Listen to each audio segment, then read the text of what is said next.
Vamos a estar analizando la realidad política de Puerto Rico, vamos a estar discutiendo los diferentes aspectos, ¿verdad?, de lo que ha pasado en las últimas 2 semanas. Como ustedes saben, este programa se transmite el segundo y el cuarto mes, y el cuarto martes de cada mes, debo decir. Y entonces me acompañan, les voy a presentar nuevamente a nuestros panelistas. Tenemos a Hugo Rodríguez Díaz, él es abogado y fue el candidato a comisionado residente por el Partido Independentista Puertorriqueño en las elecciones de 2016. También está con nosotros. Saludos. Saludos, un placer estar aquí nuevamente. Está también con nosotros Jorge Colbert.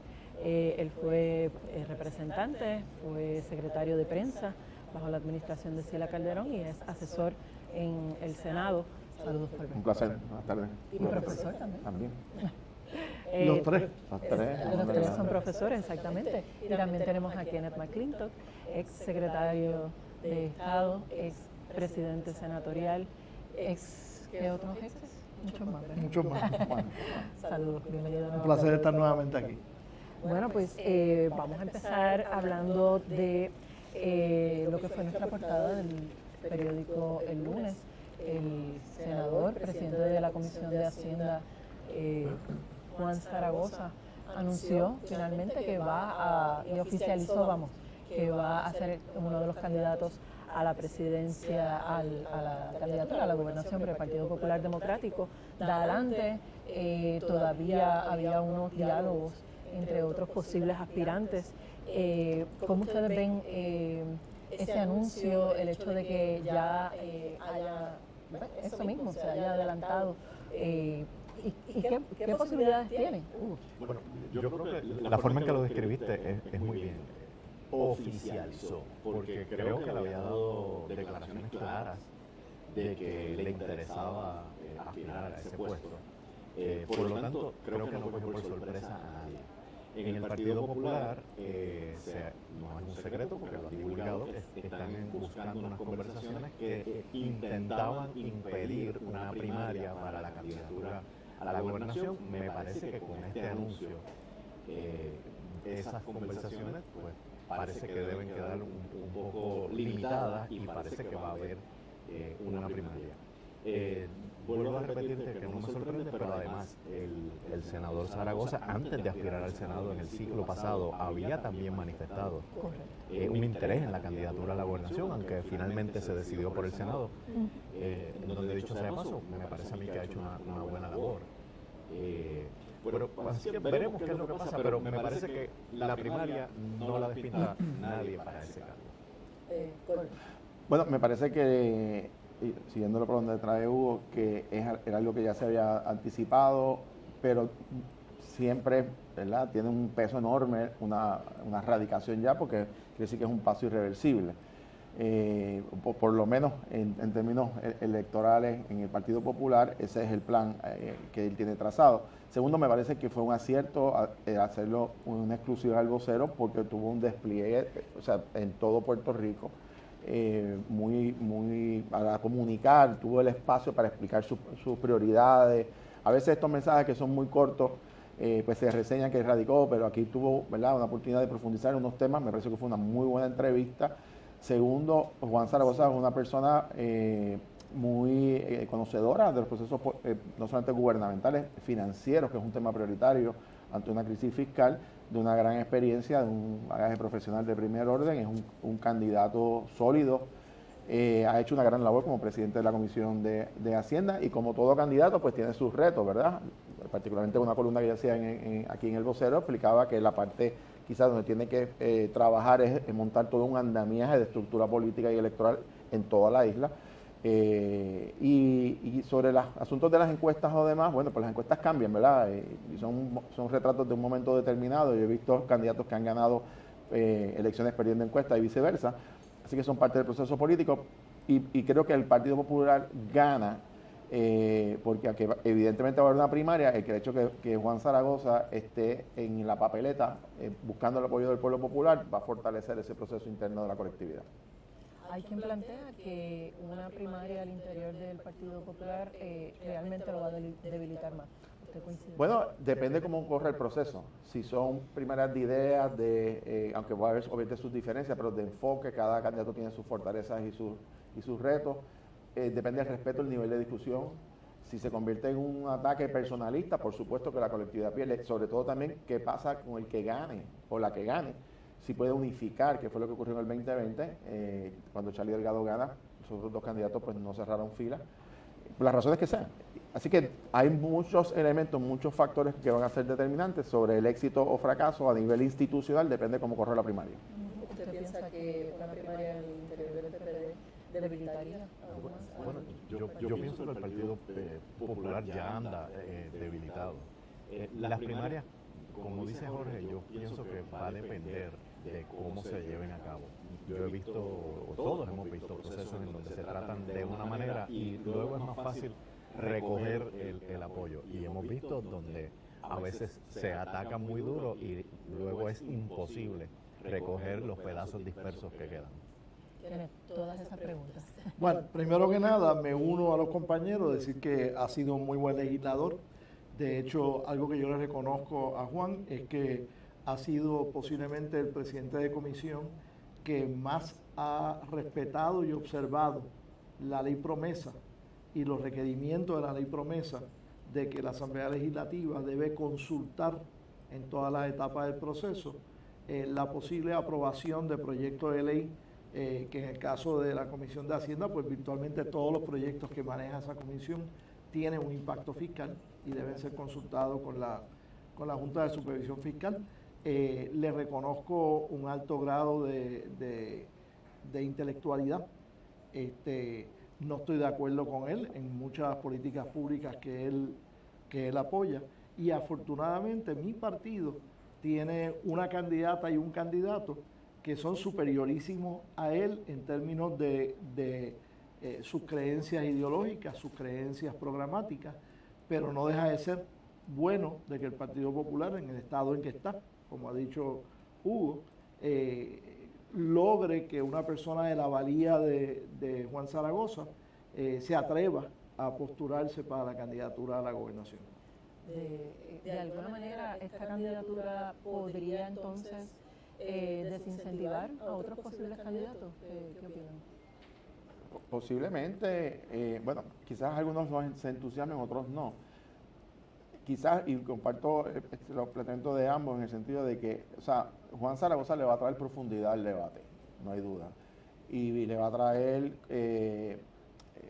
conocimientos, temas de envergadura. O sea, él no va a estar en una candidatura a gobernación hablando tontería, me refiero, ¿verdad? Ni es una persona que, lo hemos visto en su carrera, superficial, en cosas de imagen, no, él va a hablar de temas sustantivos y me parece que eso que no solamente es bueno, sino que obliga a los otros candidatos también a subir a ese nivel también de lo que el país espera y en ese sentido va a fortalecer al Partido Popular. Ahora, ¿qué va a hacer cada candidato o candidata? Es una decisión muy personal. Es probable que lo que iba a ser una primaria de 5 quizás sea de menos candidatos, porque también hay que ver cómo esto es como un ajedrez, ¿no? Las piezas según se van moviendo, uno empiezan a ver otras candidaturas, la legislatura, etcétera. Hay que ver qué pasa en ciertas alcaldías también. Así que va a ser interesante. Yo creo que, como habíamos anticipado en el programa anterior, estas semanas han sido cruciales del movimiento de ficha. Hay que ver también qué va a hacer el Partido Independentista de Victoria Ciudadana. O sea, aquí, yo diría que este mes es bien interesante porque realmente vamos en la configuración estratégica de cada partido, pero la entrada de Juan Zaragoza indudablemente fortalece a mi juicio el proceso interno del Partido Popular. Yo creo, independientemente de las diferencias que uno pueda tener y el país las conoce claramente, una cosa que tiene Juan Zaragoza, y yo creo que eso no se lo puede negar a nadie en el país porque sería muy injusto, es que él dice las cosas como las ve. Porque me acuerdo cuando él era secretario de Hacienda, decía a veces con una franqueza que rayaba en lo crudo. Bueno, que no se pueden sacar los cheques porque es que no hay chavo. Yo saqué tal cantidad, pero la semana que viene tengo uno firmado, pero no lo puedo mandar porque si no van a rebotar. Y creo que esa honestidad hace falta en la política, independientemente de que uno tenga otras preferencias en términos ideológicos, etcétera. Creo que eso es algo positivo para la política puertorriqueña. Según la entrevista, sus encuestas lo ponen ganando a Pierluisi. Kenneth más o menos nos dijo que no creía que fuese cierto. Pero ese comentario no te dejes un vacío que no has contestado y que la prensa no le ha preguntado. ¿Qué cosa? ¿Qué dijo él? Él dijo que sus encuestas lo ponían ganando a Pierluisi, no hablaba de Jennifer. Yo no he escuchado ningún otro comentario ni pregunta por parte de la prensa sobre esa expresión No sé si ha estado incompleta. disponible. ¿Ah? No sé si ha estado disponible. Bueno. ¿Y usted cree que le gana a Pierluisi? No, yo creo que tanto Pierluisi como Jennifer le ganarían a Juan Zaragoza, a cualquiera de los candidatos del Partido Popular. El Partido Popular tiene unos defectos grandes de cara a estas elecciones, que es un problema que tiene también el candidato a comisionado residente del Partido Popular, que un candidato a comisionado residente no gana sin partido, ni gana sin un candidato a gobernador de compañero de papeleta que pueda cargar con el peso de su propia candidatura. No es que un comisionado residente tenga que cargar al candidato a gobernador, pero el candidato a gobernador tiene que jalar con su propio peso. El Partido Popular es de los dos partidos principales el menos organizado, y el mejor ejemplo es que tienen quizás una decena de municipios donde no tienen a un líder dirigiendo el partido. Y de cara ahora a las radicaciones, están haciendo rifas para No se me adelante con San Juan. para escoger en distintos municipios, San Juan siendo uno de ellos, están haciendo rifas y nadie le quiere comprar los números. ¿Eso es cierto? Por supuesto que no, o sea, el proceso político en las candidaturas cierran el 30 de diciembre, ahora se mueve el día 2 de enero, porque cae el fin de semana, pero el Partido Popular va a presentar el 100% de las candidaturas a todas las posiciones como siempre ha hecho, incluyendo los legisladores municipales. En segundo lugar, me parece que lo de la encuesta que hace referencia a Zaragoza, yo conozco la firma que la ha utilizado, una firma de mucho prestigio. No he visto la calibración y esa es para mí las encuestas. Yo miro primero, yo creo que Kennedy y Hugo también, que hemos visto encuestas, uno mira primero la calibración antes de ver los resultados para saber si está bien hecha. Para quien no sepa qué es la calibración. La calibración es, por ejemplo, que usted hace una muestra, a veces dice, pues yo entrevisté a 5.000 personas o a 10.000 personas, pero si usted no tiene las variables correctas, pues puede tener un escenario falso. Por ejemplo, si usted encuesta 60% de sus encuestados son hombres y 40% es mujer, pues eso es una encuesta que está mal hecha porque la verdadera radiografía electoral en Puerto Rico, el 52% de la fuerza electoral son mujeres y el 48% son hombres. Por lo tanto, si hay más hombres que mujeres, en esa muestra ya está dañada. Jorge, lo que quiere decir es que si tú vas a hacer una encuesta sobre el alcoholismo, no puedes que el 80% de los encuestados lo vayas a preguntar en la barra. Exacto. Tienes que dividirlo. ¿Qué manera? Y esa... más fácil. Ya hablen con mayor soltura, ya hablen con mayor soltura. Pero lo que voy es, o sea, las variables son fundamentales en las encuestas porque si no pues se convierten en sondeos, que es otra cosa, que la gente vota y se suma. Ahora, sobre el Partido Popular y la debilidad o fortaleza, los números del 2020, que fue, luego uno dice que fue el momento más difícil, ¿verdad? Porque hubo una reducción. El Partido Popular ganó 41 municipios, el PNP 37, el Partido Popular ganó más escaños en la Cámara, de hecho ganó mayoría absoluta en la Cámara, luego un legislador se convirtió en legislador independiente y el Senado tuvo la mayor cantidad de miembros. En las unidades electorales, de las 1.364 unidades electorales de todo Puerto Rico, en la papeleta legislativa el Partido Popular ganó 713, o sea, fue el partido, 53% de las unidades le ganó el Partido Popular. En ese sentido, en el voto íntegro, que fue la diferencia marcada, el PNP le ganó al Partido Popular por 4.67% y en las últimas, por lo menos sondeos, encuestas que se han dado, se mantiene esa diferencia. Por eso es que hace unos días, en una columna aquí en El Vocero, yo planteaba que para el Partido Popular el reto más grande es el voto íntegro. Si logra subir el voto íntegro, es probable que esté en carrera para ganar la gobernación, porque eso, el 70% de los votos que reciben los candidatos del Partido Popular son votos de insignia. Si el partido se debilita todo el mundo. Si se fortalece todo el mundo. Y ese fenómeno ocurre también en el Partido Nuevo Progresista principalmente. Quiero también que hablemos sobre la demanda que presentó el presidente del Senado, José Luis Dalmau, tanto al gobernador Pedro Pierluisi como a la Comisión Estatal de Elecciones y a su presidenta interina, Jessica Padilla. En su demanda, él alega que Jessica Padilla está violando la Constitución o que el gobernador está violando la Constitución en la medida en la que ella está como presidenta interina y no ha pasado por el consejo de consentimiento de la Asamblea Legislativa. Como saben, los presidentes de la Comisión Estatal de Elecciones deben ser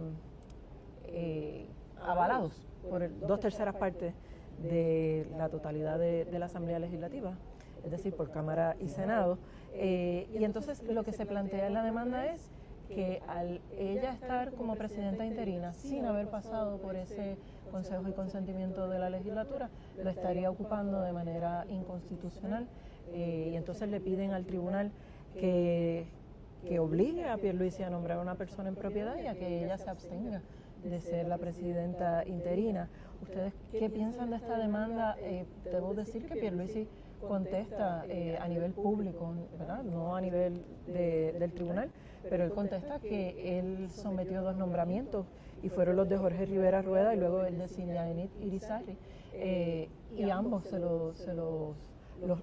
tuvieron que retirar, ¿verdad? Aunque en el caso de Cindy la Cámara votó en contra. Que no es que estén de brazos cruzados, dice, diría según la demanda, ¿no? Pero entonces Pierluisi los acusa de estar con brazos cruzados y de no atender esos nombramientos. Hugo, ahí hay una controversia que tiene que ver con la separación de poderes. En el sistema constitucional nuestro, dividido en 3 ramas, se supone que los poderes están repartidos de una manera que haya balances y contrapesos. Y esos balances y contrapesos, por lo menos en la teoría, se supone que cada rama tenga más o menos un poder, digamos, similar. Y por eso se llama así, balances y contrapesos. El gobernador tiene la facultad de hacer unos nombramientos, pero cuando la ley requiere que ese nombramiento pase por el consejo y consentimiento de la rama legislativa, normalmente el Senado, excepto en algunas excepciones que son ambas cámaras, hay una facultad legislativa que es el contrapeso de ese nombramiento. El Tribunal Supremo ya se ha enfrentado a controversias similares a esta. En el cuatrienio aquel dividido de Romero Barceló era el gobernador y Hernández Agosto era el presidente de la Cámara, hubo una jurisprudencia que se llama Hernández se llama Hernández Agosto versus López Nieves, que era un señor que había sido nombrado y que estaba interino como secretario de Agricultura. Y el Tribunal Supremo se enfrentó a eso porque el Senado llevó el mismo planteamiento que se está haciendo ahora. En la medida en que se permita un interinato que no tenga un límite, se está limitando la facultad constitucional del Senado de prestar consejo y consentimiento a ese nombramiento. Y el Supremo, dicho sea de paso, falló a favor de la rama legislativa. Así que yo creo que si se siguiera ese precedente, pues creo que posiblemente resuelvan a favor de la rama legislativa otra vez. En términos de el funcionamiento de la Comisión Estatal de Elecciones, no sé si tiene información de cómo entonces ha estado operando bajo el interinato, ¿funciona, no funciona? Bueno, el interinato lo que significa es que es una persona que está ejerciendo las funciones iguales que las que tendría el que hubiera sido nombrado en propiedad, pero el interinato quiere decir en lo que se nombra al que venga en propiedad. Por lo tanto, no tiene ningún tipo de reparo en términos de cómo hasta ahora ha ido el funcionamiento. Bueno, yo creo que el tener interinato da una inestabilidad. Yo creo que debe haber el completar el proceso y que haya un presidente en propiedad, sin lugar a dudas. Bueno, primero, quiero que es importante separar la figura de la jueza Jessica Padilla, o sea, la persona, la jueza, porque a mi juicio ella tiene los méritos, una jurista de primer orden, y mi experiencia cuando estuvo en la comisión es que es muy responsable, muy seria en su trabajo.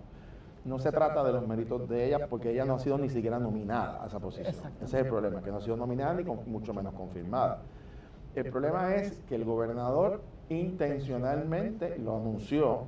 Primero, el nombramiento inicial que él hizo, del juez Rueda, creo que es el apellido de él lo retira porque ya lo habían rechazado los partidos, porque antes de la legislatura los partidos tienen que tener unanimidad, lo habían rechazado desde el año anterior, volvió a nominar a una persona que sabían que no lo iban a validar y lo retira.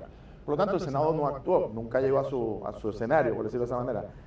Trae otra jueza donde la Cámara actúa y una vez expresa su rechazo, ya el Senado tiene que ser los 2 cuerpos por 2/3 partes, pues tampoco actúa. Entonces, lo que hizo el gobernador le dijo es, yo no voy a someter a más nadie, se va a quedar ella allí, y cita un caso muy distinto del Tribunal Supremo hace unos meses atrás, donde establece que aquellos funcionarios que ocupan cargos que hayan sido confirmados, o sea, nombrados y confirmados, que se le vencen sus términos por la cláusula de continuidad, pueden seguir sus cargos hasta que se nombre y se confirme a su sucesor. Es lo que sucede con la Contralora. Es correcto, y, con Dar un ejemplo. y el panel del FEI es el otro, etcétera. Este caso no es ese, porque ella no fue confirmada para la presidencia de la comisión, no se le venció su término. Es que hay una vacante voluntaria, no fue ni nombrada, es que hay una vacante donde renunció el juez Rosado Colomer. Por lo tanto, lo que procede es llenarlo en función de una vacante, no de una ausencia temporera. Y el gobernador está utilizando otra decisión totalmente a propósito, ¿verdad? Para querer burlar el proceso constitucional. Lo que ha dicho el Senado es, si usted quiere a la jueza Padilla, que dicho sea de paso, yo pienso que tendría los votos, tiene que nombrarla para poderla confirmar y entonces se llenaría el alterno. Pero el gobernador no lo quiere hacer. Y la realidad es que él pretende no someterla al crisol legislativo. Ella inclusive hizo unas expresiones sobre el proceso legislativo. Lo que pasa es que, o sea, tú no te puedes negar a ir a una vista de confirmación porque es nuestra separación de poderes. Si a usted no le gusta la legislatura, bueno, pero así es la vida, ¿verdad? Ajá. Esto no es una monarquía, ese es nuestro sistema. Usted tiene que ir a ir, o sea, que es el presidente del Senado, que tiene que hacer valer las prerrogativas constitucionales del Senado. Creo que ayer se emitió una orden, hay una vista ya señalada. O sea que esto se va a mover de manera rápida, va a ser muy interesante los argumentos. Yo pienso que le asiste la razón al presidente del Senado y que si la jueza Padilla, que ya pasaron los 30 días que establece el Código Electoral, quiere permanecer en ese cargo, el gobernador tiene que nombrarla en propiedad y ir al proceso de vistas públicas y de confirmación en ambos cuerpos por 2/3 partes, que es lo que dice la ley.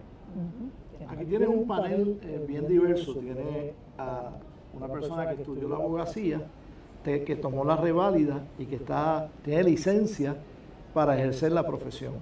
Tiene a otro compañero que entre sus muchos estudios, que incluye hasta un doctorado, no incluye estudios de Derecho. Y yo que estudié Derecho, nunca me preocupé por tomar ninguna reválida, así que no estoy limitado por esas reglas que está limitado el licenciado Hugo Rodríguez. Yo personalmente creo que hay una inconstitucionalidad, pero la inconstitucionalidad está en la disposición correspondiente de la ley electoral. La Constitución de Puerto Rico, que yo respeto y lo saben los compañeros porque han estado debatiendo conmigo por años, yo la respeto y la aclamo. Yo creo que es una gran constitución, una mejor constitución que la constitución más vieja de los Estados Unidos. Y una de las cosas que tiene buena la Constitución de Puerto Rico es que trata de impedir la parálisis gubernamental. Ahora mismo tenemos una parálisis en el gobierno federal porque está operando sin un presupuesto aprobado. En Puerto Rico eso no pasa. Si no hay un presupuesto aprobado, el viejo presupuesto continúa en vigor. Y de igual manera, ahora mismo tienen una parálisis en la Cámara de Representantes porque votaron un speaker, pero no tenían un plan B para elegir a otro. Y hoy casualmente nominaron los republicanos un tercer candidato a speaker, a ver si no pasa por la misma situación que los dos candidatos anteriores que se colgaron. La Constitución de Puerto Rico aborrece las vacantes. Y si tú tienes un estatuto que provee para que haya una vacante extendida si las cosas no se hacen como quieren que se hagan, para mí eso es inconstitucional. Siempre tiene que haber alguien corriendo la Comisión Estatal de Elecciones. La Comisión Estatal de Elecciones no puede dejar de funcionar ni un minuto. Siempre tiene que haber alguien ahí, que es o el presidente nominado y confirmado, o un presidente interino que se queda hasta que haya un presidente nominado y confirmado. Yo personalmente creo que el Senado está siguiendo una filosofía errónea en sus confirmaciones para esto y para todo.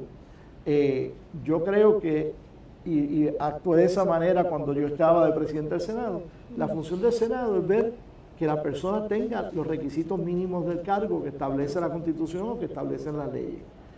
Y no está para solamente confirmar al mejor candidato o los mejores candidatos. Pero no, eso es lo que queremos. Bueno, eso es lo que queremos, pero eso le corresponde al gobernador. Ahora hablo de separación de poderes. Al gobernador es el que le conviene que se escoja la mejor persona y que esa persona se distinga en el ejercicio de su cargo. La función del Senado es solamente verificar si cumple con los requisitos mínimos del cargo. Y por eso fue que Aníbal tuvo gabinete. Porque si yo hubiese pensado en quién eran los mejores candidatos para esas posiciones, no lo hubiese confirmado a nadie. Hubo una sola persona que yo derroté en el proceso de confirmación. Fue alguien que identificamos que no tenía los requisitos mínimos del cargo. Se lo notificamos al gobernador. El gobernador consultó con la nominada. Ella no quiso que retiraran su nombramiento, que quería ser Juana de Arco. Y cuando el gobernador me dijo que ella quería ser Juana de Arco, yo dije, pues está bien, yo tengo los fósforos. En términos de la estabilidad, que era un poco lo que planteaba obviamente el sí, licenciado, o sea, obviamente hubiese sido afecta. todo más estable si la Asamblea Legislativa controlada por el Partido Popular hubiese confirmado, si no al primer nominado, a la segunda nominada para el cargo.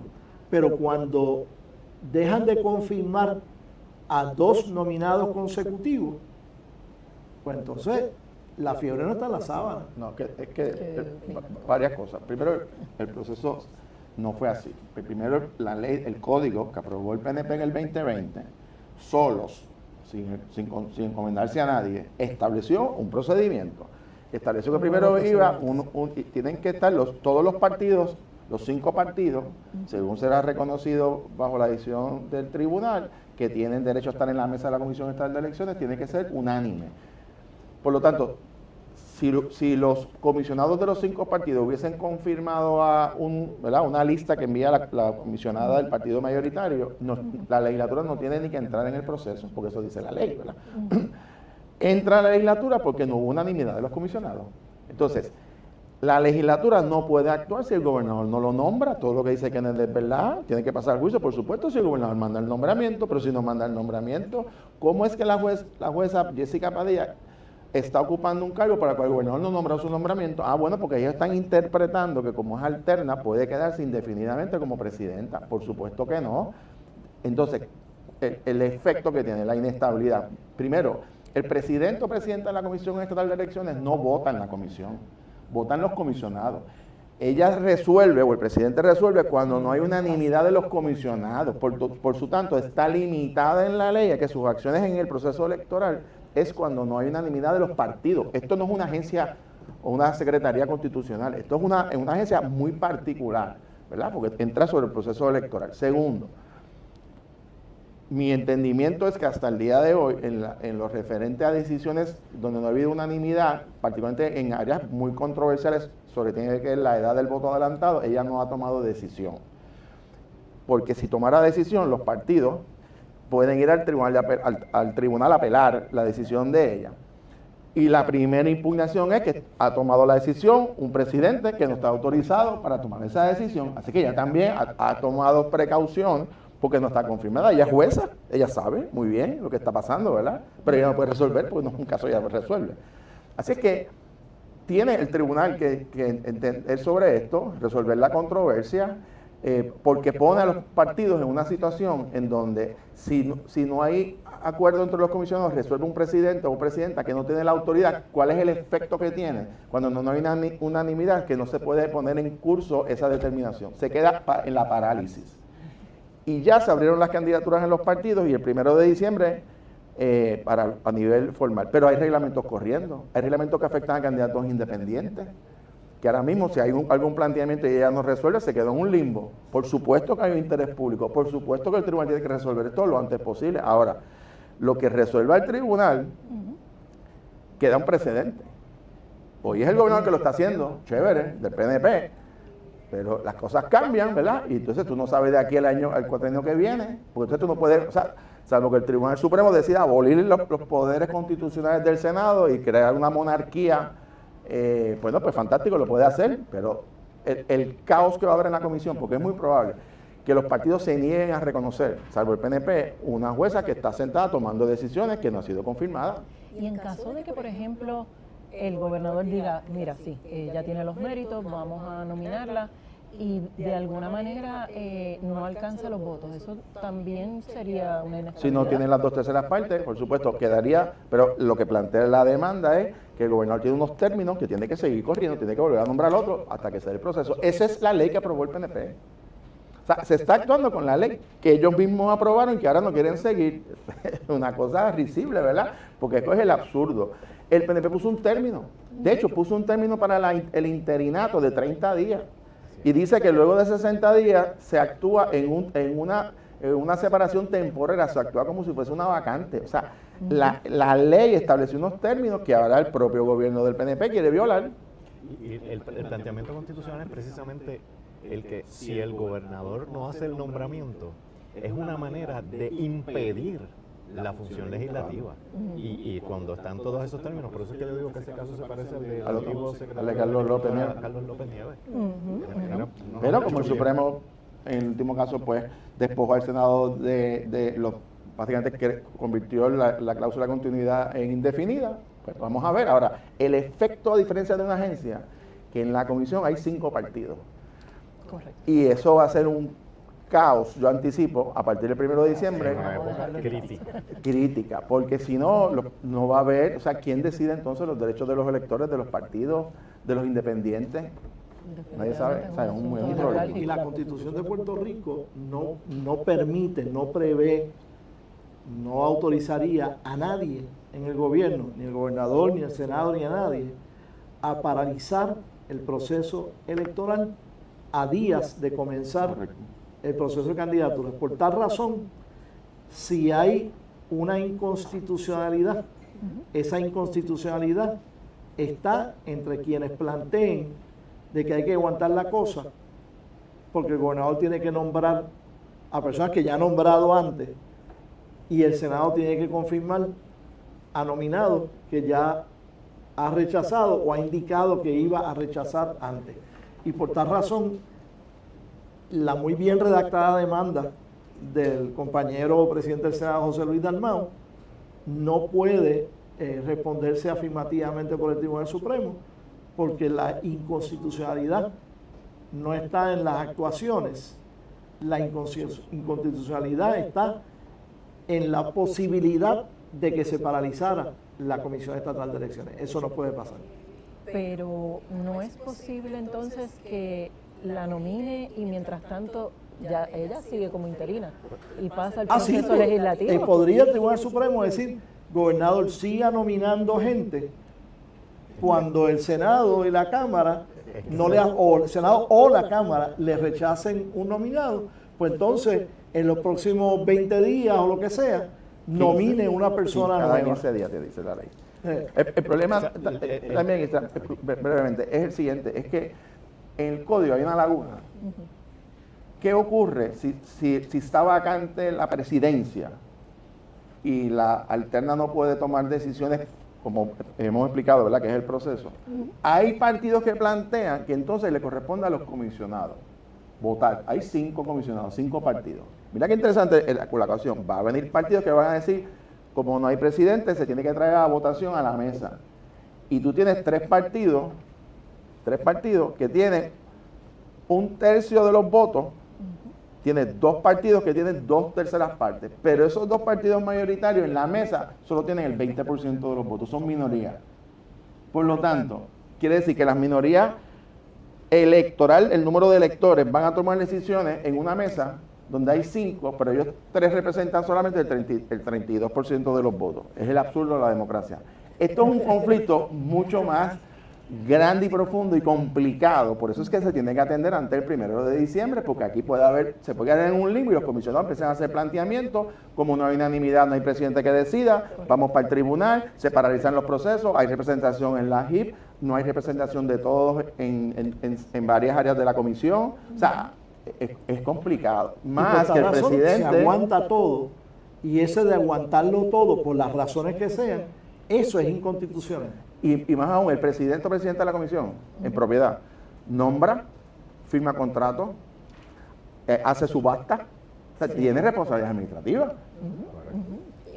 No, lo que iba a decir es que lo que planteaba Kenneth de que haya una parálisis tiene una solución y es muy sencilla. El gobernador ejercer sus prerrogativas impuestas por la propia ley de que nombre a alguien en propiedad. Con eso se acabó el vacío. Pero con eso no resuelve. Tiene que ser el nombrar y los cuerpos confirmar. Es más fácil, esto es más fácil. Esto es que el gobernador llame a los presidentes de los cuerpos y tengo aquí unos nominados para presidente y presidentes alternas porque se queda vacante la alterna y se identifican unos candidatos que ella puede haber unos consensos que se consulten con los partidos y se nombra como pasa con otros nombramientos. O sea, aquí el gobernador se pasa quejándose, pues se le han confirmado el 94% de los nombramientos. Porque si yo estoy fuera como secretario de Estado, automáticamente hay una subsecretaria de Estado que asume la función del cargo. Pero tiene una ley, el Código Electoral es una ley especial que tiene su procedimiento muy particular, como definió el PNP. Pues, pero esa ahora ley no quieren especial, aplicar la ley que ellos aplicaron. Esa ley pues, especial en la que yo digo que es inconstitucional, porque permite que pueda haber un vacío que la Constitución de Puerto Rico aborrece. La Constitución de Puerto Rico deja establecido que si yo soy secretario de Estado, me voy, hay un subsecretario. Y si el subsecretario no está, por orden administrativa, yo dejo un orden de los secretarios auxiliares uno detrás del otro. Y siempre, aunque sea el último conserje del departamento, va a haber un secretario de Estado en funciones. Eso, la ley, el Código Electoral no provee eso en la Comisión Estatal de Elecciones. Y eso es inconstitucional porque la Constitución aborrece los vacíos. Déjame decir algo, porque hemos enfocado este tema muy jurídicamente. Y yo creo que esto tiene un aspecto político que no podemos dejar fuera. No, definitivo. Y es el siguiente. Desde el que se aprobó el código, como dijo Jorge, que fue la imposición de un partido en aras, en contra de todos los demás partidos que se oponían. Hemos visto un intento de ese control por ese partido y por eso no se han podido lograr esos consensos, por eso es que no se han podido presentar esos nombres que puedan justificar el que se sientan con una cierto grado de posibilidad de llegar a acuerdos, porque está ese intento político de retener ese poder demasiado entronizado y que se lo dio la ley electoral anterior. Quizá ustedes dos eran muy jóvenes, Isla definitivamente era demasiado no había nacido. Pero hubo una época en que nos impusieron el Tribunal Electoral con los votos del Partido Popular solamente, donde eliminaron la Junta Estatal de Elecciones, crearon un mecanismo nuevo, el Tribunal Electoral, y nombraron jueces populares e independentistas, pero ningún juez estadista. Así que eso también lo hubo. O sea, esta no es la primera vez que es igual de malo que el Tribunal Supremo, pero más chiquito.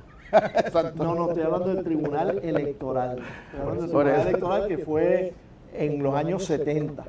Y tuvimos varios años con el sistema electoral puertorriqueño siendo regido por unos jueces, que no eran jueces, se les llamaba jueces, de un tribunal electoral, que eran populares e independentistas, porque Rafael Hernández Colón no nombró a ningún estadista para que hubiera una voz estadista entre los 5 jueces o lo que fuera que mandaban. Yo pienso que ni se justificaba antes ni se justificaba. En lo último que tiene razón que nosotros tres estábamos en kinder en esa época. Sí. Bueno, y es una pena que entonces tampoco hay tiempo para enmendar el Código Electoral, pero ese tema ya lo hemos hablado, ¿verdad? Me gustaría que habláramos un poco sobre los recaudos, un poco, ¿verdad? Hablamos de la Comisión Estatal de Elecciones, pero entonces ya vimos que hay candidatos, ya se están oficializando las candidaturas.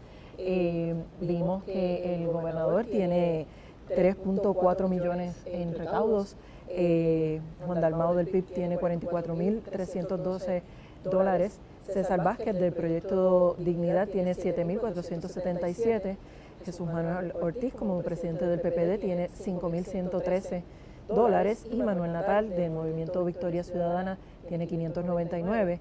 Quiero traer a la colación también que... $599. Sí, dólares. No. Y entonces Jennifer González, que aunque no es presidenta, ya está a punto de oficializar, lo dijo, no lo ha hecho oficial, ¿verdad? Tiene unos recaudos de $686,125. ¿Qué les parecen estas cifras? ¿Cómo más o menos dinero en la cuenta ayuda a avanzar en estas aspiraciones, Kenneth? Pues mira, ciertamente el gobernador tiene una ventaja numérica extraordinaria. Todos los demás tienen que recaudar más. Hay que ver también en este último trimestre y en este último mes cómo han sido los recaudos en esos periodos de tiempo, porque obviamente hay algunos que arrastran balances que han estado recogiendo durante el cuatrenio. Pero bastante interesante, no podemos tampoco olvidar, ya ustedes eran adultos para ese tiempo, o eran por lo menos teenagers, en el 99, no me acuerdo cuándo fue, se hizo las enmiendas, no, en el 91, 90-91, se hizo el referéndum de las enmiendas constitucionales. El Partido Popular tenía alrededor de 9 veces más dinero que el PNP para esa campaña de referéndum, y el PNP ganó ese referéndum por votación de, qué sé yo, como 55-45, y eso fue lo que motivó al gobernador Hernández Colón a decidir no correr para un cuarto término como gobernador, pero dejó ilustrado que el dinero es importante, ciertamente lo es, pero el dinero no lo es todo. En términos de Jennifer González. No en términos de Jennifer, en términos de todos. Por ejemplo. Pero hay algo que le preocupa en términos de las. No, a mí no me preocupa nada, yo no soy candidato a nada. Yo meramente iré a votar por La Palma en las elecciones. Pero que ciertamente eso es una demostración que en el pasado ha habido ocasiones en que los estadistas fuimos tumbados financieramente 9-1 por el Partido Popular, y sin embargo el Partido Popular perdió y el movimiento estadista ganó. El aspecto económico es importante en una campaña, particularmente por los mensajes que tiene que dar, las pautas en los medios, es parte fundamental de una campaña. Y no hay duda que el tener una ventaja económica pues, puede ayudar a un candidato, si se utiliza bien. Ahora, tiene sus problemas. La pregunta que se cae de la mata es cómo un funcionario electo tiene la capacidad de levantar $956,000 en un almuerzo. ¿Cómo es eso? ¿Cómo es que un ser humano levanta $956,000, $1 millón en un almuerzo? Hay que ver esos informes. Y menos un comité de los 600. Entonces, la pregunta es cómo se logra eso. Hace unos cuantos años atrás, en la campaña del 2000, salió aquel escándalo de los empresarios con Rosselló, que eran gente que tenían contratos con el gobierno, que se sentaban con jefes de agencia, y luego hubo un vínculo de aportaciones con contratistas o con suplidores del gobierno, ¿verdad? En esta campaña, a diferencia de otra, no sé por qué razón, a nadie le ha dado con ir a buscar los informes de quiénes son esos seres humanos que le dieron $1 millón al gobernador y creo que 400,000 a la comisionada residente en un día. Sería interesantísimo ver quiénes son, ¿verdad? Y qué vínculos tienen con el gobierno. Yo presumo la respuesta, ¿verdad? Y eso es un problema porque tú puedes tener mucho dinero y si te explota un escándalo de corrupción, ¿verdad? O de favoritismo, hasta ahí pueden llegar los fondos, porque cada vez que tú pautes, el elector tiene un efecto adverso, que el elector asocia esa campaña con una campaña que tiene algún vínculo de corrupción, y lo hemos visto. Por otro lado, a quienes en jefes, ¿verdad? En qué agencia se otorgan contratos, bajo qué crisol, siempre es objeto, ¿verdad?, de escrutinio, y eso va a pasar en la campaña. Y el tercer elemento importante es que usualmente los partidos que no son partidos de gobierno comienzan a recaudar fondos cuando comienza el año electoral. Por eso que el Partido Popular ahora ha comenzado a recoger dinero, y consistentemente como partido ha recogido más dinero que Juan Dalmau, así que eso va a seguir moviéndose a partir de enero. Y en el caso de los candidatos a la gobernación hay un pareo de fondos, de 4-1 los que se acojan y de 1-1 dependiendo de la capacidad, cada cual es voluntario, ¿verdad? Así que yo creo que eventualmente ese factor económico, sobre todo en la primaria del PNP, que van a gastar su dinero, cuando lleguemos a la campaña de la elección general, es posible que tengamos un paro mucho más balanceado camino a noviembre del 2024. Yo creo que en esos números que tú das hay que distinguir varias cosas. La primera, en el caso de la comisionada residente, esa cantidad que se menciona ahí, se ha dicho que ha sido producto, en su gran mayoría, de una transferencia que hizo de un comité que tenía cuando era candidata a comisionada residente. Así que no necesariamente esos son recaudos de gente que la apoya a la gobernación, por lo menos la totalidad de esa cantidad. La otra cosa que llama la atención es la cantidad del gobernador, y creo que ese es el elefante blanco en la sala de la casa, porque todo el mundo asocia, presume, por buenas razones, pienso yo, que hay mucho que ver de el que ejerce el poder, el que tiene la potestad de repartir los contratos, el que tiene la potestad de favorecer gente, de que tenga ese tipo de recaudo que es tan dispar a los que recaudan su dinero de la forma tradicional, haciendo las actividades en los comités locales, pidiendo a la gente que le done por ATH móvil, poniendo unas cuotas modestas pero consistentes en la militancia de los partidos.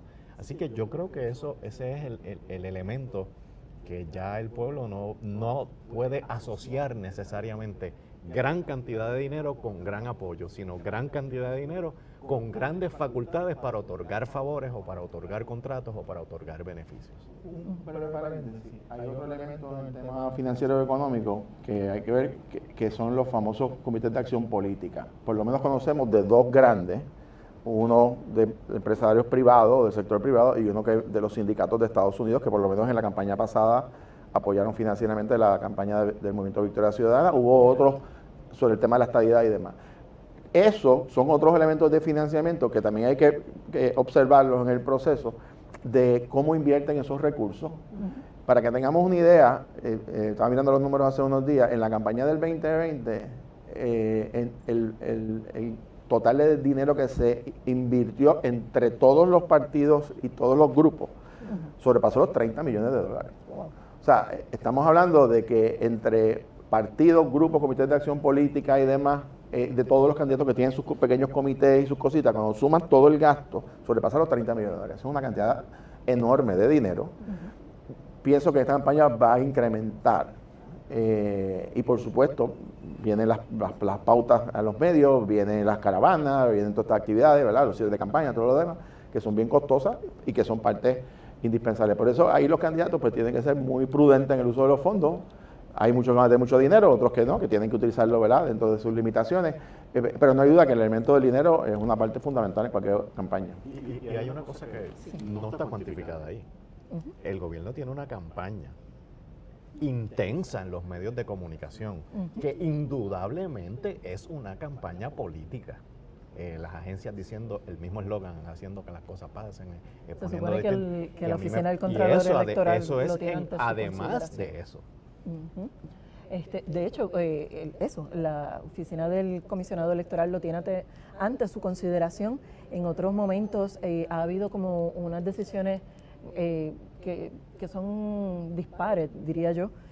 ¿Ustedes entienden que el comisionado lo va a determinar como un eslogan que promueve la figura del gobernador ese de haciendo que las cosas pasen? Bueno, si me permite un segundo, yo ocupé la posición de secretario de Asuntos Públicos en dos ocasiones, con Sila Calderón y con Alejandro.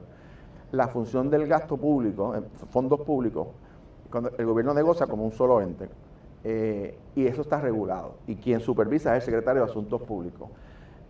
No hay tal cosa como que se supone que tú puedas gastar fondos públicos de manera indiscriminada. Hay unas reglas y hay unas, o sea, tienes que seguirlo.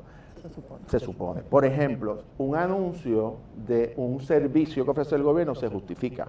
Un anuncio, yo vi uno por el del gobierno, muy bueno, por cierto, de ATI, de servicio de transportación, que orientan a la gente. Eso está excelente, eso cumple perfectamente con la ley. Tienes que tener una página, si es para solicitar empleo, o un teléfono, eso cumple. Pero si tú haces un eslogan de que aquí, yo he hecho esto, bájale el desempleo y hacemos lo que tenemos que hacer, lo que sea, eso evidentemente no cumple. Yo he escuchado también, por ejemplo, anuncios de municipios. Veo el anuncio de Caguas, veo el anuncio de Dorado. En el caso de Caguas, que lo presentan como un punto turístico y gastronómico, cumple con la ley.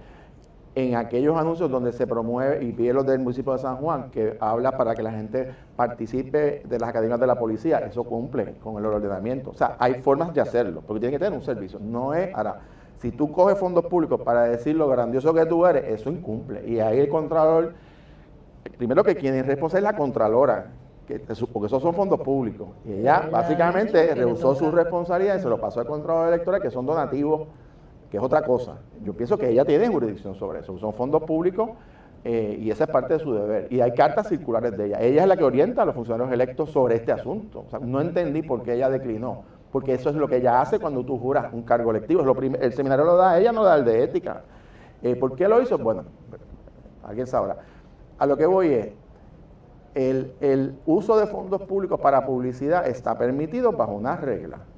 Y de hecho prácticamente la discreción es mínima, porque eso es por frecuencia, por audiencia, eso está regulado desde los famosos casos que se dieron allá en los 99 particularmente. Así que le corresponderá a los organismos, yo presumo que eso acabará en los tribunales. ¿Y usted qué prevé de la controversia actual? Yo creo que hay algunos anuncios que cumplen y otros anuncios que no cumplen. Y hasta dónde llegará la oficina, probablemente en el tribunal. Yo no tengo duda que hay algunos del gobierno central que cumplen y hay otros que no, que es pura política, igual que los municipios, hay algunos que cumplen y otros que no. Así que va a ser la controversia, no los puedes ver todo como un solo, porque hay gastos que se justifican. De hecho, perdóname, hay leyes que obligan las pautas. Y fondos federales también, que tienes que pautarlo, que tú tienes que hacer las subastas, se tienen que anunciar, que es por mandato y si no lo haces incumple, pierdes los fondos. Así que la publicidad es parte del proceso de divulgación del gobierno. Yo personalmente creo que la veda publicitaria debe estar vigente los 4 años del cuatrenio. O sea, yo no creo en esto de solamente cerca de las elecciones, porque esto tiene un efecto acumulativo como quiera. Segundo, somos un territorio, no somos país. Yo lo he dicho 40 veces, esto me cuestionan eso. Pero si somos un país, ¿cuántos anuncios ustedes han visto del IRS o del Departamento del Tesoro invitándote a radicar tu planilla federal? Yo nunca he visto un anuncio de eso en el Wall Street Journal, en el New York Times, en USA Today. Recordándoselo a la gente. Porque hay que decirle a la gente en Puerto Rico que hay que radicar planilla. Eso está en la ley. Si es que hay un sistema nuevo para radicar planilla, pues puede que eso cualifique para explicar cómo radicar la planilla. Pero no es que hay que radicar planilla para que haya buenas escuelas, buenos hospitales y buenas carreteras. No. Eso tú lo averiguas por otros medios. No debe haber anuncios para cosas que son estándar. Sí hay que anunciar la subasta, pero no tiene que tener la firma del alcalde abajo. El alcalde se supone que no participa en la subasta. Y mucho menos la foto. Pero fíjate que el anuncio de la subasta es un edicto chiquito. Lo que estamos hablando aquí. Que lo firme, pero que lo firme el presidente de la Junta de Subasta. Sí, pero la gente puede entender muy bien cuando se hace un anuncio diciendo viene el huracán la semana que viene, los refugios van a ser la ABCD, eso obviamente cumple. A cuando tú empiezas, hice tal cosa, haciendo que las cosas pasen, la gente sabe cuál es la diferencia. No, y yo no estoy entrando en los anuncios que pueden estar apareciendo ahora. En términos generales, yo no creo que eso hace falta. De hecho, estoy hablando en contra de los intereses del vocero. Porque el vocero y todos los medios se benefician de que haya la mayor publicidad posible. Pero usted prevé que en el caso de este eslogan en particular, haciendo que las cosas pasen, se va a decretar. No me quiero enfocar en un eslogan sobre un anuncio. Yo me estoy enfocando en la institucionalidad completa de para qué el gobierno tiene que pautar publicidad. Tiene que hacerlo para aquellas cosas que por mandato de ley se le requiere que lo hagan. Pero aún ahí, como dice Jorge, no hace falta la foto del alcalde para anunciar una subasta. No hace falta el nombre del alcalde para anunciar una subasta. Lo que hace falta es la firma que le da oficialidad a ese anuncio del presidente de la Junta de Subasta. Tienen que probar que el lema que está usando el gobierno lo usaron en la campaña. Eso es lo que tienen que probar. Según el último caso de PPD versus Rosselló. Tienen que probar, porque si la impugnación, lo que entiendo que hizo el Partido Popular es que impugnó el lema. Pues tienen que probar que el lema de gobierno era el mismo o similar de la campaña. Yo no sé si me hicieron ese, ¿verdad? Ese análisis. Similar. Ahora hay anuncios necesarios. La compañía de turismo se tiene que promover porque genera ingresos.